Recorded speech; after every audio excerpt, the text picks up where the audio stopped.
making baked beans here at the Young's house, and I'm going to show you how to make them easy and how to make them taste good.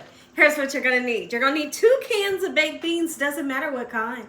It does not matter what kind, because I'm going to show you how to bump it up and make it taste delicious. Now, in this ramekin, I have some ketchup, and on top of it, I have about maybe a tablespoon and a half of yellow mustard. If you don't want to use ketchup, you can always use barbecue sauce. Okay, we're going to be using some ground breakfast sausage. We're going to use this whole pound, okay? A nice sweet Vidalia onion, and we'll put some bell pepper in. You're going to need some spices to make it taste good. You can use white sugar or brown sugar, or you can mix the two. We have some Chinese 5-spice. It's not just for savory recipes, it's for a recipe like this.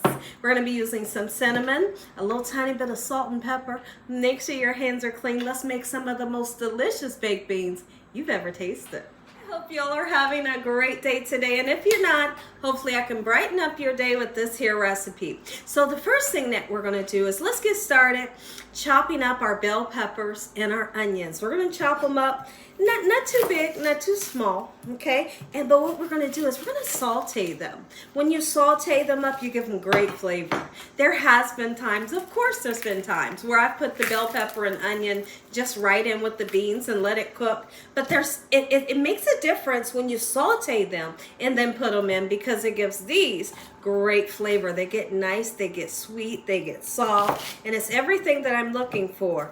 Do what you can to make your recipes taste delicious. So we're going to break this onion down. This is a sweet Vidalia onion, and I'm going to do the bell pepper the same exact way. I believe it's an orange bell pepper today. I wanted the green, but my shopper said there wasn't no green ones, so we're going to make it work today. Started on our bell pepper, and we're going to cut it the exact same way. Not too much. You don't want to overwhelm it, but you do want that beautiful color and that great taste that the bell pepper gives.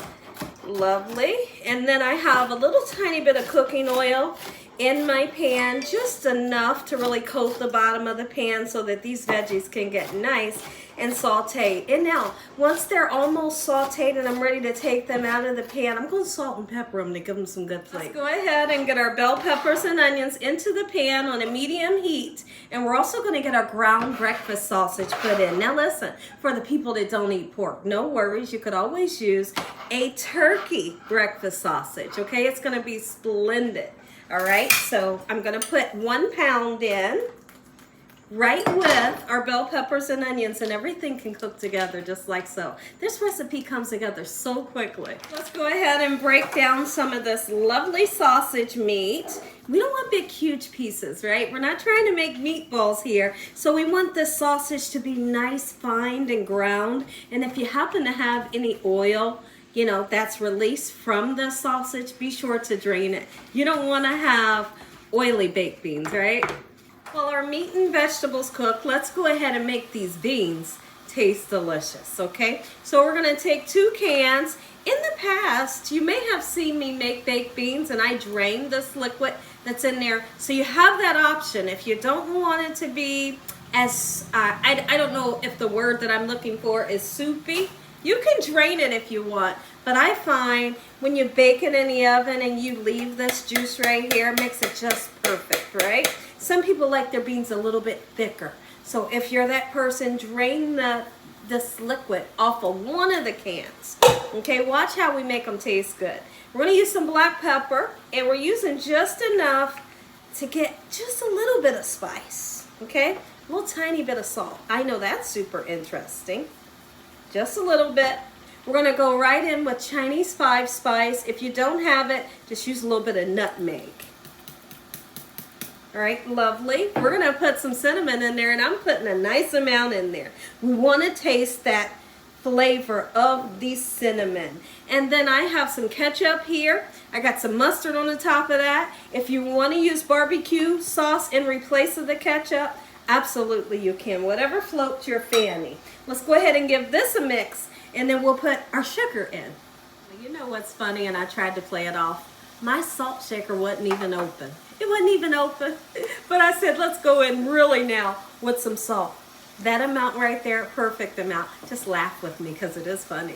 Today for dinner, we are having country style ribs. I'm going to be making some potato salad, and you see we're making the beans. So you guys are going to get to see the other half of this recipe sometime later on this evening. So I hope you all are having a great weekend. Happy weekend to you all. What are you guys making for dinner today? I'd love to hear from you in the comment section below. I'm going to go in with just about a cup of the brown sugar. When I use brown sugar, I like to use the light brown sugar. You can use the dark if you want. I'm going to give it a nice mix, and then I want to taste it. Okay, so we're going to do just that, and I want to see if I have that flavor that I'm looking for. Even though I don't have the sausage and peppers in, I still want to taste this part. Let's taste it. See if we have that flavor we're looking for. I'm not going in for the beans, just to taste the sauce. Oh yeah, perfect. Our meat is done. The vegetables are nice and soft. I tasted the meat. It tastes so good. Now, if there's a lot of oil in this pan, go ahead and drain it. We're going to mix everything, and then guess what? Put it into the oven and just let it cook. Right, I'm going to put mine on 325 degrees until this is done. Let's just say you wanted to do bacon. If you want to do bacon, you're going to chop it up and you saute it until it gets nice, beautiful, golden brown and crispy. Mix it right in. Put a little bit of that bacon grease in here. These baked beans right here, so easy to make, and they taste good. Let's get them in the oven. Look at these beans. Listen to me. If y'all enjoyed this video, give me a thumbs up. If you ain't subscribed, what you waiting on? Tell your family and friends. Tell everybody you know what Gina's doing in this kitchen every single day. And Father, once again, we thank you for providing a meal, your hedge of protection, and your love. Amen. Amen. And once again to my prayers, y'all. Oh my goodness. That is what baked beans should look like. Ooh, let's taste. I couldn't be more excited to taste these beans. They're hot, but I know y'all want me to try them. Let's see. Oh. I got another utensil because I know how y'all are. No double dipping in my own house. Are you kidding me? Oh, make it so.